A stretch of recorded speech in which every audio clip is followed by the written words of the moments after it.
시편 15편 1절에서 5절 하나님의 말씀 묵상하겠습니다. 지혜로운 자는 영원한 주의 장막을 사모합니다. 1절 여호와여 주의 장막에 머무를 자 누구오며 주의 성산에 사는 자 누구오니이까. 다윗 왕이 말한 이 주의 장막, 이 주의 성산은 아직 성전이 건축되지 않은 시기, 즉 언약궤만이 존재하여 늘 하나님의 궤를 안치할 성전 짓기를 사모하던 시기에 다윗 왕이 이 시를 썼을 가능성이 많습니다.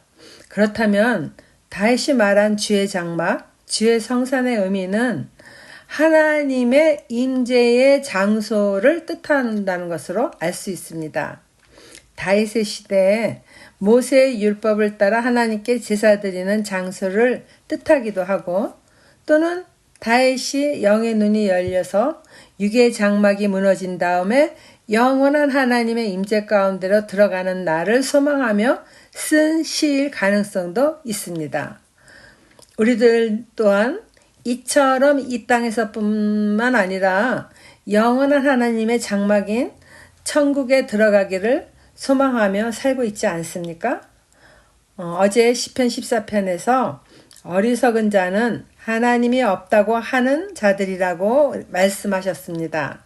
그러므로 하나님의 존재를 믿는 저와 여러분은 하나님의 지혜가 있는 자들로서 영원한 주의 장막을 사모하는 신앙을 가진 자들 아닙니까?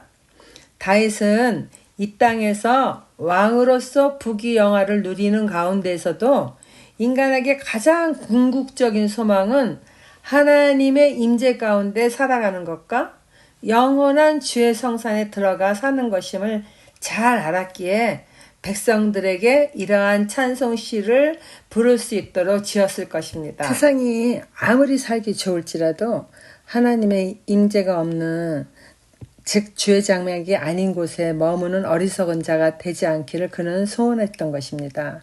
자신과 백성들에게 하나님의 영원한 성산을 사모하며 그것을 들어가 사는 자들이 되기를 소망하는 것입니다.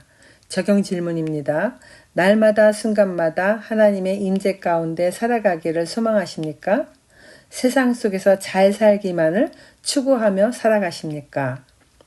두 번째, 지혜로운 자는 자신이 주의 장막에 들어갈 자격이 없는 100% 죄인임을 인식하게 됩니다. 정직하게 행하며 공의를 실천하며 그의 마음에 진실을 말하며 그의 혀로 남을 허물하지 아니하고 그의 이웃에게 악을 행하지 아니하며 그의 이웃을 비방하지 아니하며. 다윗은 주의 장막에 거하는 조건에 대하여서 적극적으로 행해야 될 일과 하지 않아야 될 것을 알려줍니다. 정직하게 행하며, 즉 흠이 없는 안전함을 뜻하는 거죠.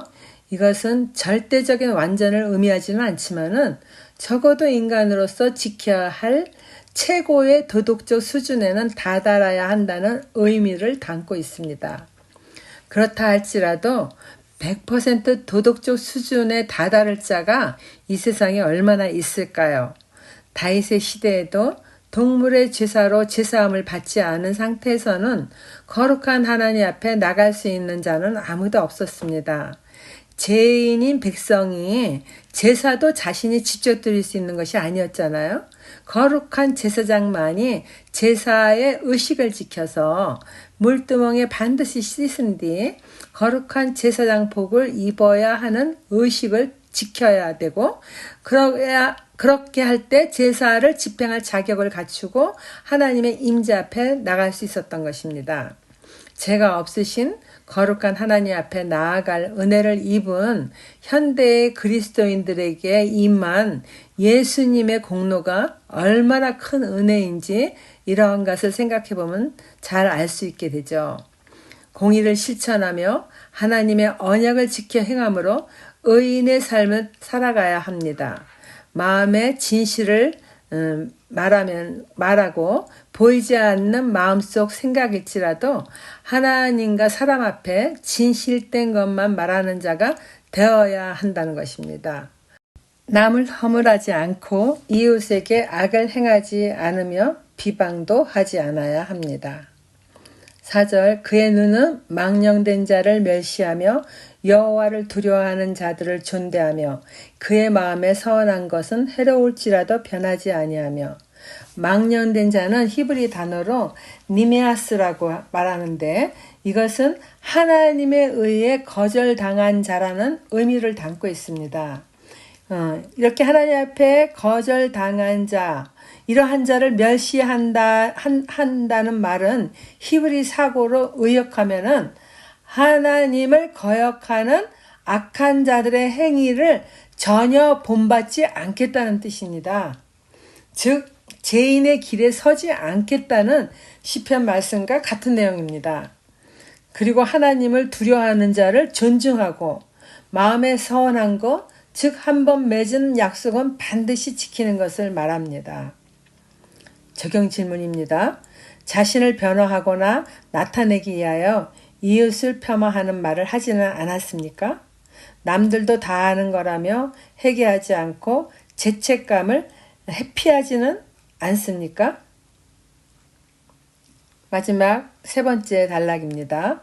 주의 장막에 들어갈 영혼이 흔들리지 않는 자격은 예수 그리스도의 피를 힘입는 것입니다. 이자를 받으려고 돈을 구워주지 아니하며 뇌물을 받고 무죄한 자를 해하지 아니하는 자이니 이러한 일을 행하는 자는 영혼이 흔들리지 아니하리이다. 구약시대 같은 그때는 이스라엘 민족끼리 이자를 받는 것은 금지되어 있었으나 외국인에게 이자를 받는 것은 허용되었습니다. 그러나 고대 사회에서 터무니없이 높은 이자로 가난한 자들을 착취하는 현상이 구약시대에 흘러들어와서 만연하게 퍼지는 것을 이제 금지하는 말씀인 것입니다. 레위기 25장 36절도 그렇고 신명기 23장 20절에도 타국인에게 내가 구워주면 이자를 받아도 되거니와 내 형제에게 구워주거든 이자를 받지 말라. 그리하면 내 하나님 여호와께서 내가 들어가서 차지할 땅에서 내 손으로 하는 범사에 복을 내리시라 말씀하셨습니다. 뇌물을 받으며 무죄한 자를 해하지 말아야 함을 말씀하면서 이와 같은 것들을 지키는 자는 영원히 흔들리지 않겠다고 합니다. 거룩한 하나님을 섬기는 자들로서 마땅히 매일매일 지켜야 할 말씀이죠. 이처럼 지키는 삶을 살 때 주의 장막에 거하고 영원히 흔들리지 않겠다고 하십니다.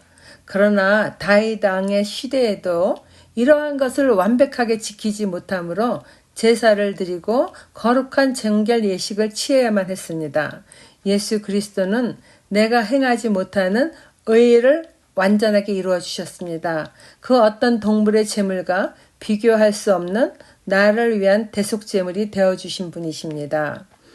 히브리서 9장 13절 14절에 염소와 항소의 피와 암송아지의 죄를 부정한 자에게 뿌려서 그 육체를 정결하게 하여 거룩하게 하거든 하물며 영원하신 성령으로 말미암아 흠없는 자기를 하나님께 드린 그리스도의 피가 어찌 너희 양심을 죽은 행실에서 깨끗하게 하고 살아계신 하나님을 섬기게 하지 못하겠느냐. 예수 그리스도를 믿는 이 믿음이 있다면은 예수님을 닮아가려는 주의 장막에 들어가기 위하여 말씀을 지켜 행하는 행위가 당연히 뒤따르게 될 것입니다. 거룩한 주의 장막에 머무를 수 있는 자는 죄성을 가진 인간으로서는 가능하지 않으나 하나님의 말씀에 온전히 순종하여 죄 없으신 예수님의 피를 힘입은 자는 성소에 들어갈 담력을 얻게 됩니다. 적용 질문입니다. 내 힘으로는 주의 성산에 들어갈 자격이 없는 100% 죄인임을 인정하십니까?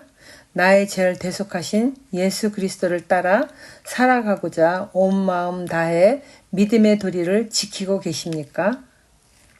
하나님 아버지, 날마다 주의 임재, 주의 성산 가운데 살아가기를 소망합니다. 주님이 계시지 않은 악한 세상의 마음을 빼앗기고 세상이 주는 쾌락에 영의 눈이 멀고 영의 귀가 닫히는 어리석은 자가 되지 않도록 성령의 인도하심에 민감하게 반응하고 순종하는 삶을 살게 하여 주세요. 예수님 이름으로 기도드립니다. 아멘.